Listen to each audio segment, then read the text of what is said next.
नमस्कार। गायत्री ज्योतिष केंद्र में आप सभी लोगों का स्वागत है। आप लोगों के लिए हमेशा ही ज्योतिष शास्त्र से जुड़ी महत्वपूर्ण जानकारियों के एपिसोड हम समय समय पर प्रसारित करते रहते हैं। हमेशा ही आप लोगों के लिए जो हम जानकारी लेकर आते हैं, तो वो जानकारी ऐसी रहती है कि यदि आप उस पे विश्वास करते हैं, सबसे बड़ी बात होती है कि बहुत से लोग तो सिर्फ सुनते हैं, इंटरेस्ट लेते हैं और छोड़ देते हैं, और बहुत लोग ऐसे होते हैं जो परेशानियों से जूझ रहे होते हैं, वो अवश्य ही उन पे अमल करते हैं।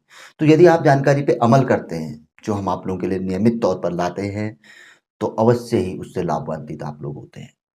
कुछ न कुछ उसका प्रतिफल अवश्य ही देखने में आता है।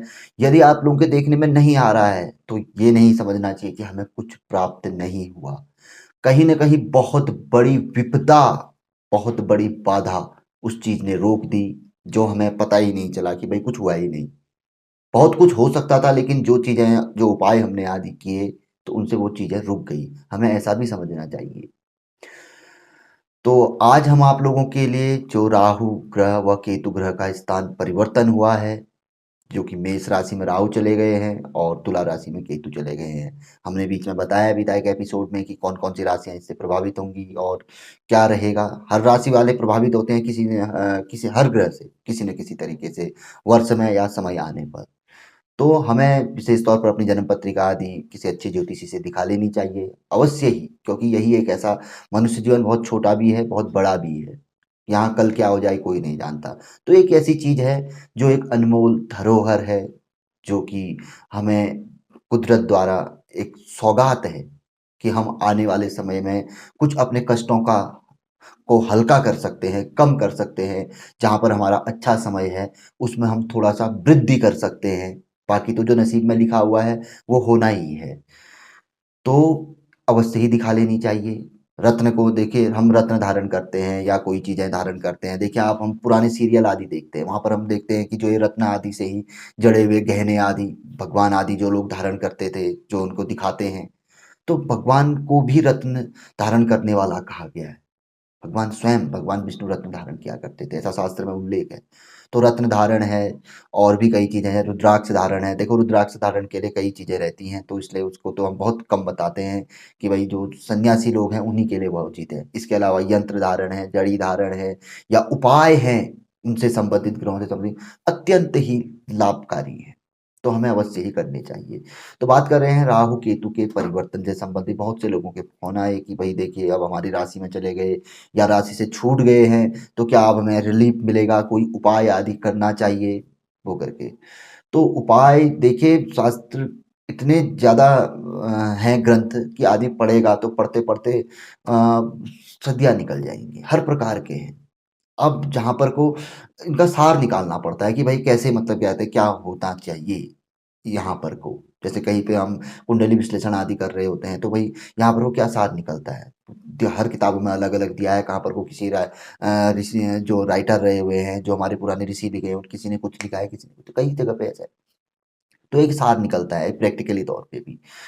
तो बहुत से ऐसे हम आप लोगों के लिए उपाय लाते हैं जो कि प्रसिद्ध होते हैं, जिन्हें लोग आजमाते हैं और सदियों से चले आ रहे होते हैं, जिन्हें कहा जाता है कि ये सिद्ध उपाय होते हैं।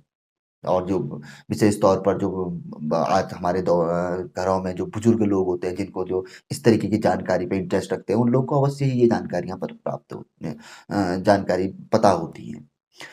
तो आज हम आप लोगों के लिए जो राहु केतु से संबंधित जो उपाय है कि ये परिवर्तन के समय आप क्या कर सकते हैं, कि जिससे कि यह इनकी कोई बची खुची कोई बुरी विपदा अगर यदि किसी व्यक्ति को महसूस हो रही है, तो वो दूर हो जाए और कहीं न कहीं इनका शुभ फल आदि प्राप्त हो। तो देखिए राहु केतु का जो स्थान माना गया है, वह स्थान जो रहता है, वह गंदा स्थान माना गया है। गंदगी में इनका स्थान, कूड़े में इनका स्थान, शमशान में इनका स्थान, जहाँ पर भी गंदगी होती है या जहाँ पे गंदगी होती है, गंदी बातें होती है, गंदी चीज़ें होती है, वहाँ पर को इनका स्थान माना जाता है।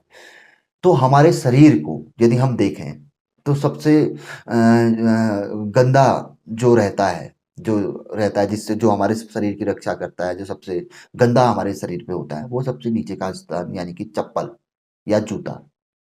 पैर ही एक ऐसी चीज़ होती है कि जो हमें हर जगह लेके जाती है, और सबसे ज़्यादा ठोकर यही खाती है, और सबसे ज़्यादा बचाव की ज़रूरत भी इसे होती है।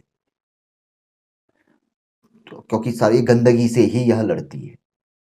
कहीं पर भी जाएगा, कहीं गंदगी से ही हमारा बचाव करती है। तो गंदगी से सबसे ज़्यादा बचाव करने वाली चीज़ हमारे पूरे शरीर में होने के लिए तो हमारी शर्ट आदि सब कुछ है बचाव करने के लिए। लेकिन अगर हम वैसे देखें, जो हमें सबसे ज़्यादा सुरक्षा प्रदान करते हैं और सुरक्षा कहाँ से होता है कि भई बाहरी चीज़ों से, जो हमें नुकसान पहुँचाते हैं। तो गंदगी भी कहीं न कहीं उसी श्रेणी में आती है। तो जूता और चप्पल एक ऐसी चीज़ है, जो हमें हमारा बचाव करते हैं। तो बताया गया है, कई जगह पे लोग बताते हैं इस चीज़ को और हमने भी एक ज्योतिषी जी से पूछा है, बहुत विद्वान ज्योतिषी जी हैं, तो उन्होंने बताया हमें कि इस समय पे यदि अगर सबसे बड़ी बात ये है कि अगर कोई व्यक्ति करना चाहता है, तो जूता बदल बदल दे। यहाँ ग्रह बदले हैं, तो यहाँ वह कहीं न कहीं अपना जूता बदल ले, क्योंकि राहु केतु का कहीं न कहीं सबसे ज़्यादा प्रभाव यहीं पर को रहता है। तो वो नया जूता ले ले या नया चप्पल ले ले। ऐसी ही स्त्रियाँ हैं, महिलाएँ हैं, वही नया चप्पल, नया सैंडल, नया जूता आदि इस समय पे ले ले और पुराना जो है, अच्छी कंडीशन वाला है, वो किसी ज़रूरतमंद को अवश्य दे दे। बहुत सी जगह पे आपको ज़रूरतमंद मिल जाएँगे। हम कहते हैं कि कोई नहीं है हमारी सोसाइटी में या हमारे अगल-बगल, लोग होते हैं, बस देने की ज़रूरत होती है। हमें कहीं मिल गया या किसी न किसी तरीके से आदमी वो पहुँचा दे। इसी तरीके से एक अन्य ग्रहों का भी है कि भई उसमें बदलाव होता है, तो उसमें भी उन चीज़ों को आप चेंज कर लें। तो यहाँ पर कौशल पर राहु केतु के बारे में हम आपको बताएँगे आने वाले समय में, जैसे अभी गुरु के बारे में लेके आएँगे, धीरे-धीरे अन्य ग्रहों का जब वो रहेगा तो हम लेके आएँगे, क्योंकि जानकारी ऐसा होता है, देखो बाँटने से बढ़ती है ज्ञान, बड़ा जितना बाँटा जाए उतना ज्ञान बढ़ता है। तो आप अवश्य ही, जो लोग इससे प्रभावित हैं और जिनको लगता है, तो अवश्य ही करके देखें। कहीं न कहीं इसका शुभ परिणाम ही आपको देखने में आएगा। क्योंकि देखिए ग्रह बदले हैं, कुछ अपना भी चेंज कहीं न कहीं आंतरिक तौर पर, बाहरी तौर पर बहुत चेंज आ रहा है। लोगों के कॉल आ रहे हैं हमारे पास कि कुछ न कुछ महसूस तो हो रहा है, कुछ न कुछ लग रहा है। तो ये चीज़ें लगेंगी और इन चीज़ों को करने से राहु केतु के अन्य उपाय भी हैं और एक ये बदलते वक़्त का आप भी बदल लीजिए। अवश्य ही कहीं न कहीं कुछ न कुछ लाभ देखने में आएगा। तो जानकारी काफ़ी अच्छी थी और सबसे बड़ी बात है, यदि जब आप आज़माते हैं तो प्रतिफल आप स्वयं देखते हैं। हम तो कहने के लिए बहुत कुछ कह देंगे। अब सबसे बड़ी बात ये है कि भई जब आप आज़माएँ तो आपको खुद स्वयं नज़र आएगा। तो वो चीज़ हमें भी अच्छी लगेगी और आप अपने मुँह से बोलें, हमें फीडबैक दें। हम तो ये चाहते हैं कि आप अपने मुँह से, जब आपके अंदर पे रहा नहीं जाता है, जब आप खुद बोलते हैं कि नहीं मुझे ये बोलना है और आप तक पहुँचाना है, आप लोगों तक पहुँचाइए। हम तो वो चीज़ आप लोगों से चाहते हैं। तो हम वो जानकारी आप लोगों के लिए लेके आते हैं। हम ढूँढ-ढूँढ के आप लोगों के लिए जानकारी लेके आते हैं। लोगों से पूछते हैं, बड़े जो बुज़ुर्ग ज्योतिषी हैं कि पहले कौन से प्रचलित उपाय थे, क्या होता था, क्या नहीं होता था। अभी भी कई जगह पे ऐसा है, क्योंकि पहाड़ों में या मिल जाते हैं, यहाँ पर को बाहर भी है। कई ऐसे दान ज्योतिषी हमारे संपर्क में, हमारे चैनल को देखते हैं या कोई हमारे बारे में बताते तो संपर्क करते हैं, तो कुछ चीज़ें उनके साथ हमारी डिस्कशन होती है, तो वहाँ पर से भी कई चीज़ें निकल के आती हैं। तो बहुत सी ऐसी जानकारी हम पूर्व में भी आप लोगों के लिए लाए और आने वाले समय में भी आप लोगों के लिए लेके आएंगे। तो काफ़ी अच्छी जानकारी थी। तो पसंद आए तो ज़रूर आगे बढ़ाकर आप शेयर कर सकते हैं। नए लोगों से आग्रह रहता है कि चैनल के साथ ज़रूर जुड़ें, गायत्री ज्योतिष केंद्र के साथ चैनल को सब्सक्राइब करें, बेल आइकन दबाएँ, नित्य नई जानकारी आप लोगों को देखने को, सुनने को मिलेगी।